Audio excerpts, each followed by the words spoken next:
Hello दोस्तों। तो आज हम जिस कहानी के बारे में पढ़ने वाले हैं वो कहानी बहुत ही हास्यमय है तथा उसमें हमें कुछ सीखने को भी मिलेगा और वो सीख हमारे लिए बहुत ही ज़रूरी भी है दोस्तों। तो आइए हम अपने समय को बर्बाद न करते हुए अपनी कहानी को स्टार्ट करते हैं। तो दोस्तों हमारी कहानी का नाम है कामचोर। बड़ी देर के वाद विवाद के बाद यह तय हुआ कि सचमुच नौकरों को निकाल दिया जाए। आखिर ये मोटे मोटे किस काम के हैं, हिलकर पानी नहीं पीते। इन्हें अपना काम खुद करने की आदत होनी चाहिए। कामचोर कहीं के, तुम लोग कुछ नहीं, इतने सारे हो और सारा दिन उधम मचाने के सिवा कुछ नहीं करते। और सचमुच हमें ख्याल आया कि हम आखिर काम क्यों नहीं करते। हिलकर पानी पीने में अपना क्या खर्च होता है। इसलिए हमने तुरंत हिल हिलाकर पानी पीना शुरू किया। हिलने में धक्के भी लग जाते और हम किसी के दबैल तो थे नहीं कि कोई धक्का दे तो सह जाएं। लीजिए, पानी के मटकों के पास ही घमासान युद्ध हो गया। सुराहियां उधर लड़की, मटके इधर गए। कपड़े भीगे सो अलग। यह भला काम करेंगे? अम्मा ने निश्चय किया। करेंगे कैसे नहीं। देखो जी, जो काम नहीं करेगा उसे रात का खाना हरगिज नहीं मिलेगा, समझे। यह लीजिए, बिल्कुल शाही फरमान जारी हो रहे हैं। हम काम करने को तैयार हैं, काम बताए जाएं। हमने दुहाई दी। बहुत से काम हैं जो तुम कर सकते हो। मिसाल के लिए, यह दरी कितनी मैली हो रही है, आंगन में कितना कूड़ा पड़ा है, पेड़ों में पानी देना है। और भाई, मुफ्त तो यह काम करवाए नहीं जाएंगे, तुम सबको तनख्वाह भी मिलेगी। अब्बा मियाँ ने कुछ काम बताए और दूसरे कामों का हवाला भी दिया। माली को तनख्वाह मिलती है। अगर सब बच्चे मिलकर पानी डालें तो ए हे खुदा के लिए नहीं, घर में बाढ़ आ जाएगी, अम्मा ने याचना की। फिर भी तनख्वाह के सपने देखते हुए हम लोग काम पर तुल गए।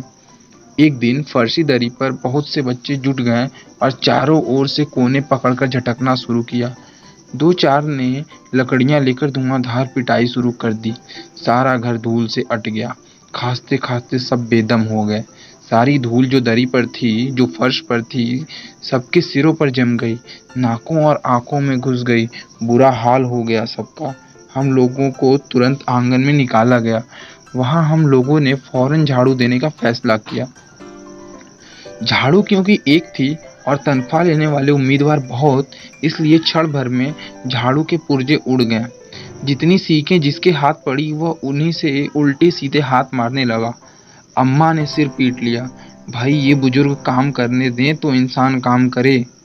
जब जरा जरा सी बात पर टोकने लगे तो बस हो चुका काम। असल में झाड़ू देने से पहले जरा सा पानी छिड़क लेना चाहिए। बस यह ख्याल आते ही तुरंत दरी पर पानी छिड़का गया। एक तो वैसे ही धूल से अटी हुई थी, पानी पड़ते ही सारी धूल कीचड़ बन गई। अब सब आंगन से भी निकाले गए। तय हुआ कि पेड़ों को पानी दिया जाए।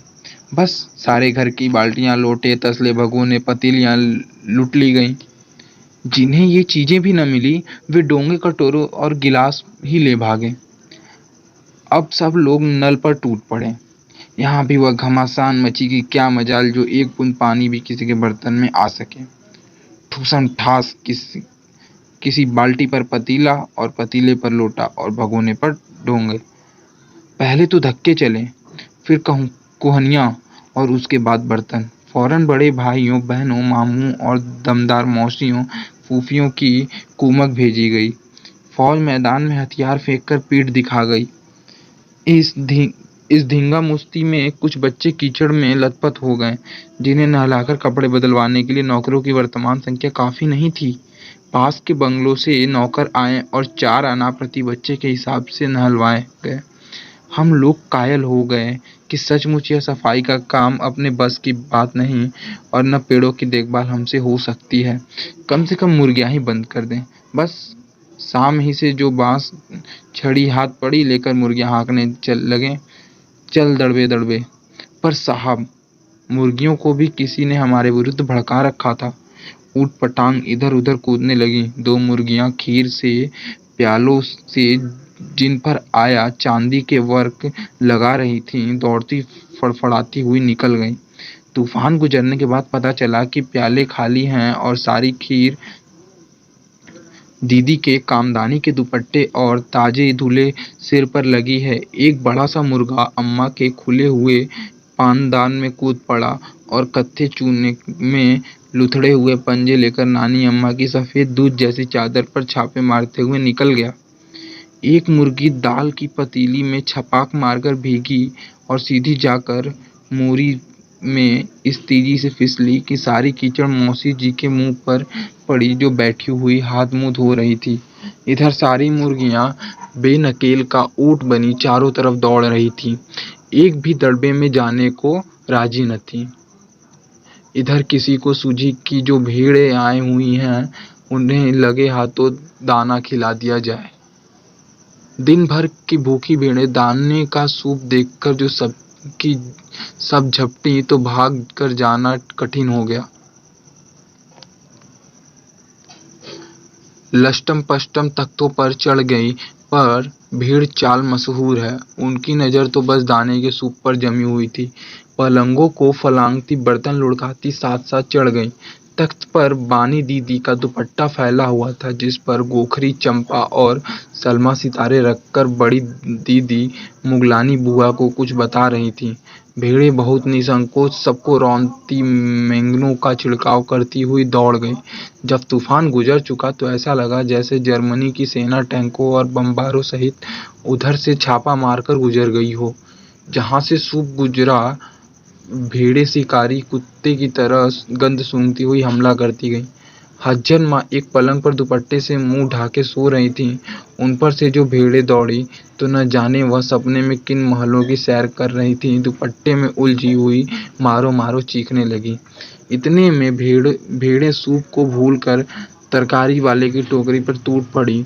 वह दालान में बैठी मटर की फलियां तोल तोल कर रसोइये को दे रही थी। वह अपनी तरकारी का बचाव करने के लिए सीना तान कर उठ गई।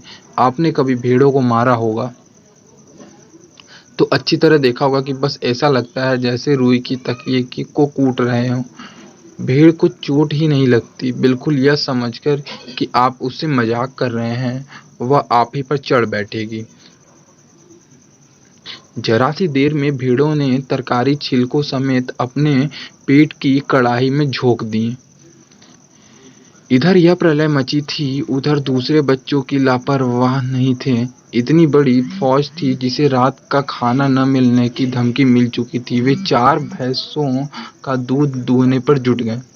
धूली बेधूली बाल्टी लेकर 8 हाथ 4 थनों पर पीले पड़े।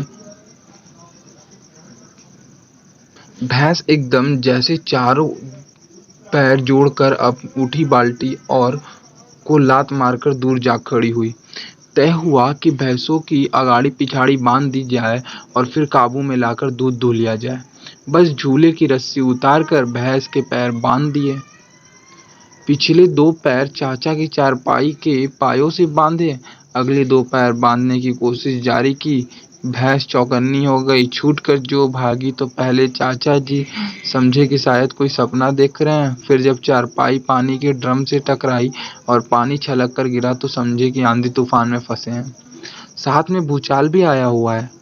फिर जल्दी ही उन्हें असली बात का पता चल गया और वह पलंग की दोनों पटियां पकड़े बच्चों को छोड़ देने वालों को बुरा भला सुनाने लगे। यहाँ बड़ा मजा आ रहा था। भैंस भागी जा रही थी और पीछे पीछे चारपाई और उस पर बैठे हुए थे चाचा जी। ओहो, एक भूल हो गई, यानी बछड़ा तो खोला ही नहीं, इसीलिए तत्काल बछड़ा भी खोल दिया गया। तीर निशाने पर बैठा और बछड़े की ममता में व्याकुल होकर भैंस ने अपने खुरों को ब्रेक लगा दिए। बछड़ा तत्काल जुट गया। दूहने वाले गिलास कटोरे लेकर लपके, क्योंकि बाल्टी तो छपाक से गोबर में जा गिरी थी। बछड़ा फिर बागी हो गया। कुछ दूध जमीन पर और कपड़ों पर गिरा। 2-4 धारें गिलास कटोरों पर भी पड़ गई। बाकी बछड़ा पी गया। यह सब कुछ मिनट में के 3/4 में हो गया। घर में तूफान उठ खड़ा हुआ। ऐसा लगता था जैसे सारे घर में मुर्गियां, भेड़ें, टूटे हुए तसले, बाल्टियां, लोटे, कटोरे और बच्चे थे। बच्चे बाहर किए गए, मुर्गियां बाग में हकाई गईं। मातम सा मनाती तरकारी वाली के आंसू पोंछे गए और अम्मा आगरा जाने के लिए सामान बांधने लगी। या तो बच्चा राज कायम कर लो या मुझे ही रख लो, नहीं तो मैं चली मायके, अम्मा ने चुनौती दे दी। और अब्बा ने सबको कतार में खड़ा करके पूरी बटालियन का कोर्ट मार्शल कर दिया।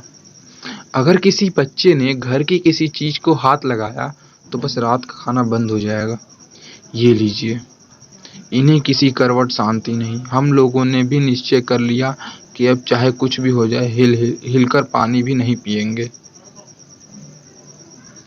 तो दोस्तों, आज की ये कहानी आपको कैसी लगी? आप कमेंट करके हमें ज़रूर बताएं।